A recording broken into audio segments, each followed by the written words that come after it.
ನಿಮ್ಮ ಹತ್ರ ಮಾತಾಡ್ತಿದ್ದಂಗೆ ಮೊನ್ನೆ TET ಆಯಿತು. ಈಗ ನೆಕ್ಸ್ಟ್ ಅನುದಾನಿತ ಶಾಲೆ 5 ವರ್ಷಕ್ಕೆ ಪರ್ಮಿಷನ್ ಕೊಟ್ಟಿದ್ದಾರೆ. ಇಂಟರ್ನಲ್ ರಿಸರ್ವೇಷನ್ನು ಇಲ್ಲದೆ ಮಾಡೋಕ್ಕಾಗಲ್ಲ, ಗೊತ್ತಿತ್ತಲ್ಲ ನಿಮಗೆ. ಈಗ ಅದು ಫ್ರೀ ಆಯಿತು.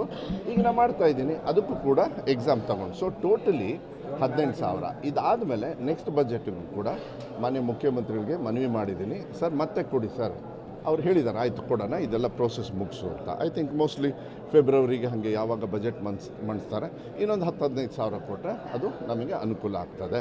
ನಾವು ಬಂದ ಮೇಲೆ ಸುಮಾರು ಈಗ ನನಗೆ ಪರ್ಮಿಷನ್ ಹಳೆದು ಎಲ್ಲ ಸೇರಿದರೆ ಅನುದಾನಿತನೂ ಎಲ್ಲ ಸೇರಿದರೆ ಸುಮಾರು 28,000 ಇನ್ಕ್ಲೂಡಿಂಗ್ ಅನುದಾನಿತ ಶಾಲೆಯಲ್ಲಿ. ಇದು ಸಾಧನೆ ಹೌದು ಅಲ್ವೋ? ಭಾಳ ಕಷ್ಟ, ಯಾಕೆಂದರೆ 3.5 ವರ್ಷ ಯಾರು ಹೇಳಿದ್ದು ಶಿಕ್ಷಣ ಕೊರತೆ ಇದೆ, ನಾನೇನಿಲ್ಲ ಅಂತ ಹೇಳಿದ್ನ. ಬಟ್ ನಿರೀಕ್ಷೆ ಮೀಡಿಯಲ್ಲಿ ಅಂತ ಹೇಳಿದ್ರಲ್ಲ, ನಿಮಗೆ ಯಾರು ಹೇಳಿದ? ನಿಮಗೆ ಯಾರು ಹೇಳಿದ?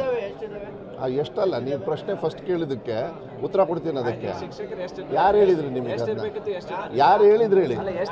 ನೀವು ತಾನೇ ಕೇಳ್ತಾ ಇರೋದು, ನೀವು ತಾನೇ ಕೇಳ್ತಾ ಇರೋದು. ಕೇಳ್ರಿ, ಇಲ್ಲಿ ನೀವು ಹೇಳಿದ ತಕ್ಷಣ ಅಲ್ಲ, ಸುಮ್ಮನೆ ಹೇಳಿದ ತಕ್ಷಣ ಅಲ್ಲ.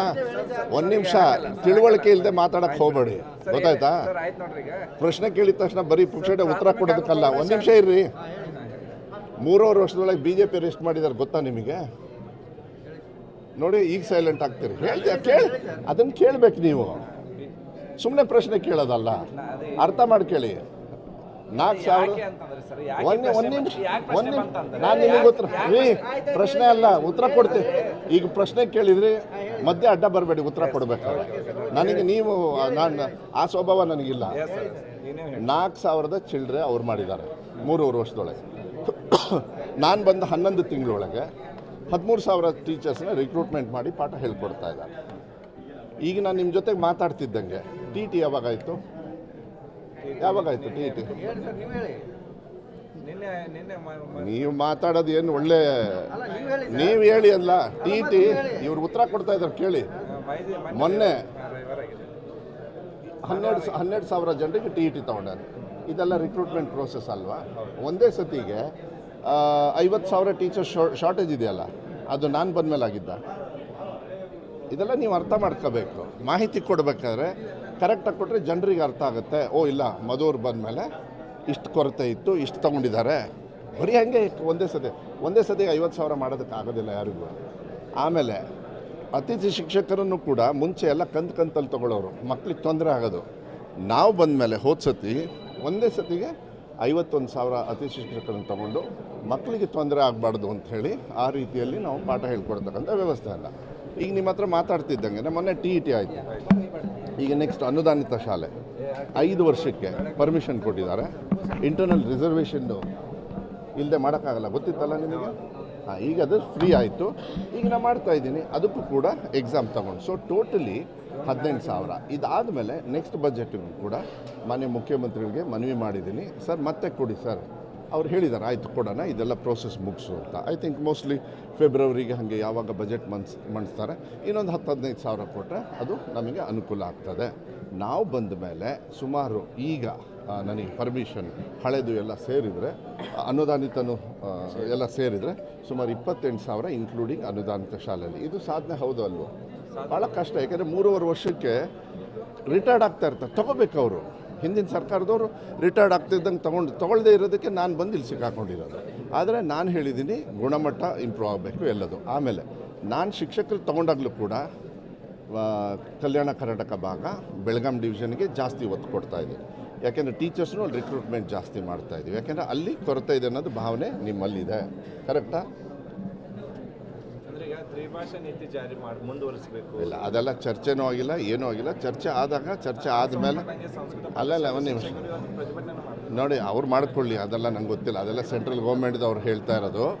ಬಟ್ ಯಾವುದೇ ಥರದ ಅಂಥ ವಿಚಾರಗಳು ಚರ್ಚೆಯಲ್ಲಿ ಇವತ್ತು ಕೂಡ ಇಲ್ಲ, ಸದ್ಯಕ್ಕಿಲ್ಲ. ಹಾಗೇನಾದ್ರು ಇದ್ದಾಗ ನಿಮ್ಮ ಹತ್ರ ಚರ್ಚೆ ಮಾಡ್ತೀನಿ. ಯಾಕೆಂದರೆ ಈಗ ಅದಕ್ಕಿಂತ ಮುಂಚೆ ಬೇಕಾದಷ್ಟು ಸಮಸ್ಯೆ ಇದ್ದಾವೆ. ಈಗ KPS ಶಾಲೆಗಳನ್ನು ನಿನ್ನೆನೂ ಕೂಡ ನಾನು ಉತ್ತರ ಕೊಟ್ಟೆ. ನಮ್ಮ ಬಜೆಟಲ್ಲಿ ಘೋಷಣೆ ಆಗಿದೆ ಎಷ್ಟು? ಬರೀ 500.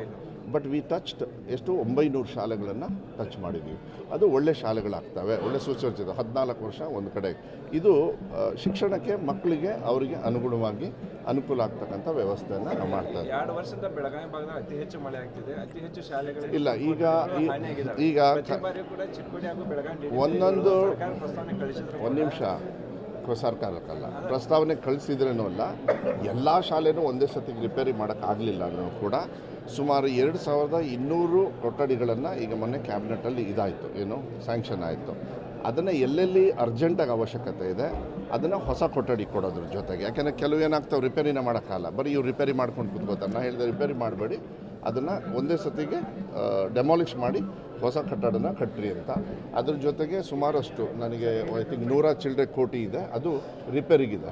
ಸೊ ಎಲ್ಲೆಲ್ಲಿ ತುರ್ತಾಗಿ ಬೇಕಾಗಿರ್ತಕ್ಕಂಥ ರಿಪೇರಿಗೆ ಏನೇನು ಬೇಕು ಅದನ್ನು ಕೂಡ ಆದಷ್ಟು ಬೇಗ, ಈಗ ಮಳೆನೂ ನಿಂತಿದೆ ಈಗ, ಯಾಕೆಂದರೆ ಹೆಚ್ಚು ಕಮ್ಮಿ 1 ತಿಂಗಳಿಂದ ಮಳೆ ನಿಲ್ತು, ಈಗ ಅದಕ್ಕೂ ಕೂಡ ದುಡ್ಡು ರಿಲೀಸ್ ಮಾಡಿದೆ. ಈಗೆಲ್ಲ ಕೆಲಸವನ್ನು ತಗೊಳ್ತಾರೆ, ಅದನ್ನು ಮೋಸ್ಟ್ಲಿ ನನ್ನ ಪ್ರಕಾರ ಟೈಮಿಗೆ ಮಾಡ್ತಾರೆ.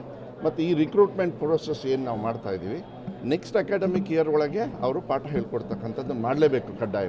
ಅದಕ್ಕೆ ಎಲ್ಲ ನಾವು ಸ್ಪೀಡ್ ಮಾಡ್ತಾಯಿದ್ದೀನಿ ತುಂಬ, ಯಾಕೆಂದರೆ ನನ್ನದೇ ಹೈಯೆಸ್ಟ್ ರಿಕ್ರೂಟ್ಮೆಂಟ್ ಎಂಟೈರ್ ಸ್ಟೇಟಲ್ಲಿ ಆಗ್ತದೆ. ಅದಕ್ಕೋಸ್ಕರ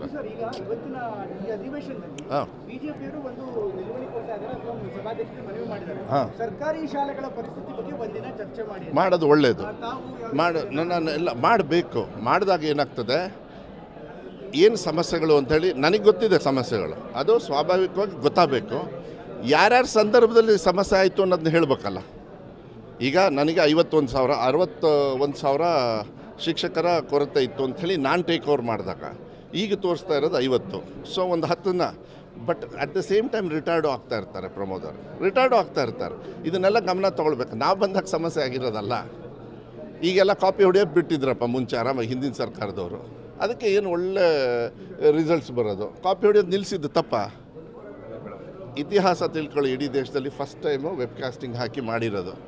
ಶಿಕ್ಷಕರ ಒಂದು ಸಂಘನೂ ಕೂಡ ಅದನ್ನ ವೆಲ್ಕಮ್ ಮಾಡಿದೆ. ಅದಾದಮೇಲೆ 3 ಟೈಮ್ ಎಕ್ಸಾಮ್ ಮಾಡಿದೆ, ಯಾಕೆಂದರೆ ಮಕ್ಕಳಿಗೆ ತೊಂದರೆ ಆಯಿತು. ಅದನ್ನು ಪಾಪ ಅವ್ರ ಒತ್ತಡ ಇತ್ತು, ಬಂದರು, ಇಲ್ಲ ಒತ್ತಡ ಆಗುತ್ತೆ ಅಂತ. ಆಮೇಲೆ ಕೇಳಿದರು, ನಾನೇನಪ್ಪ ನೀವೇ ಪಾಠ ಹೇಳ್ಕೊಡ್ಲಿಲ್ಲ ಅಂದರೆ ನಾನೇನು ಮಾಡಲಿ? ಇಲ್ಲ ಸರ್ ನಾವು ಮಾಡ್ತೀವಿ. ಇದೆಲ್ಲ ಮಕ್ಕಳಿಗೆ ಹೆಲ್ಪ್ ಆಗಿದೆ. ಸೆಕೆಂಡ್ ಎಕ್ಸಾಮಲ್ಲಿ, ಥರ್ಡ್ ಎಕ್ಸಾಮಲ್ಲಿ 1,16,000 ಮಕ್ಕಳು ಪಾಸಾಗಿದೆ. ಯಾಕೆ ಹಿಂದಿನ ಸರ್ಕಾರದವ್ರು ಇದು ಮಾಡಲಿಲ್ಲ? ಅದನ್ನು ಚರ್ಚೆ ಮಾಡಬೇಕು.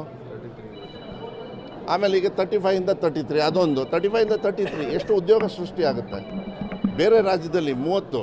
ಇದನ್ನೆಲ್ಲ ಹೊರಗಡೆ ತಪ್ಪು ಸಂದೇಶ ಕೊಡ್ತಾ ಇದ್ದಾರೆ. ಇದು ಚರ್ಚೆ ಆಗಬೇಕು. ನಾನು ಕಾಯ್ತಾ ಇದ್ದೀನಿ. ಚರ್ಚೆ ಆಗಲೇಬೇಕು. ನರ್ಸು ಮತ್ತು ನಿಮಗೆ ಸೆಕ್ಯೂರಿಟಿ ಗಾರ್ಡ್ಸು ಇವಾಗೆಲ್ಲ ಕಂಪಲ್ಸರಿ, SSLC ಕಂಪಲ್ಸರಿ ನಿಮಗೆ ಡ್ರೈವರ್ ಆಗಬೇಕಂದ್ರೇನು. ಬೇರೆ ರಾಜ್ಯದವ್ರು 30 ಮಾರ್ಕ್ಸಿಗೆ ಹಾಕ್ತಾರೆ, ಆಸಾಮು, ಕೇರಳ, ಅಲ್ಲೆಲ್ಲ. ಯಾಕೆ ನಮ್ಮ ಕರ್ನಾಟಕ ರಾಜ್ಯದವ್ರು ಯಾಕೆ ಹಳ್ಳಿ ಮಕ್ಕಳು ಬಂದು ಡ್ರೈವರು ಇಲ್ಲಾಂದರೆ ಸೆಕ್ಯೂರಿಟಿ ಗಾರ್ಡ್ ಆಗಬಾರ್ದ? ಹಿಂಗೆ ಹೇಳಿದ ತಕ್ಷಣ ಎಲ್ಲರೂ ಸೆಕ್ಯೂರಿಟಿ ಗಾರ್ಡೇ. ಯಾಕೆ ನಮ್ಮ ಇದರಲ್ಲೂ 660ಕ್ಕೆ 625ಕ್ಕೆ 625 ತೊಗೊಂಡಿದ್ದಾರೆ. ಆದರೆ ಗ್ರಾಮೀಣ ಭಾಗದ ಜನರಿಗೆ ಉದ್ಯೋಗ ಅವಕಾಶ ಕೊಡಬೇಕಂದ್ರೆ ಇದಾಗಬೇಕು. ಯಾಕೆ ಬಂಗಾರಪ್ಪಾಜಿಯವರು ಗ್ರಾಮೀಣ ಕೃಪಾಂಕ ಕೊಟ್ಟಾಗ ಯಾಕೆ ಇವರೆಲ್ಲ ದಡ್ಡರಾಗಿದ್ರಂತ? ಈಗ ಸರ್ಕಾರ ನಡೆಸ್ತಾ ಇಲ್ವಾ? ಯು ಹ್ಯಾವ್ ಟು ಗಿವ್, ನೀವು ಕೊಡಬೇಕದನ್ನು. ಯಾರ್ಯಾರು 35ರಿಂದ 33ಕ್ಕೆ ತಂದಿರೋದನ್ನ ವಿರೋಧ ಮಾಡ್ತಾರೆ, ನನಗನ್ಸುತ್ತೆ ಅವ್ರಿಗೆ ಕನ್ನಡಿಗರಿಗೆ ವಿರೋಧಿಗಳು. ನಾನು ಅನಿವಾರ್ಯವಾಗಿದ್ದು ಹೇಳಬೇಕಾಗುತ್ತೆ. ಯಾಕೆಂದರೆ ತಪ್ಪಾಗುತ್ತೆ. ಮಕ್ಕಳಿಗೆ ಅವಕಾಶ ಕೊಡಬೇಕು. ಪಾಪ ಓದ್ಬಿಡ್ತಾರೆ, ಮತ್ತು ವಾಪಸ್ ಹಳ್ಳಿಗೆ ಹೋಗ್ಬಿಟ್ಟು ಅದೇ ಕೂಲಿ ಕೆಲಸ ಮಾಡ್ಕೋಬೇಕಾ? ಮನಸ್ಸಿಗೆ ನೋವಾಗುತ್ತೆ. ಯಾರ್ಯಾರು ಟೀಕಾ ಟಿಪ್ಪಣಿಯನ್ನು ಮಾಡ್ತಾರೆ, ಗುಣಮಟ್ಟ ಹಾಳಾಗೋಗ್ಬಿಡುತ್ತೆ. ಯಾರು ಹೇಳಿದ ಗುಣಮಟ್ಟ ಹಾಳಾಗ್ತಾರೆ?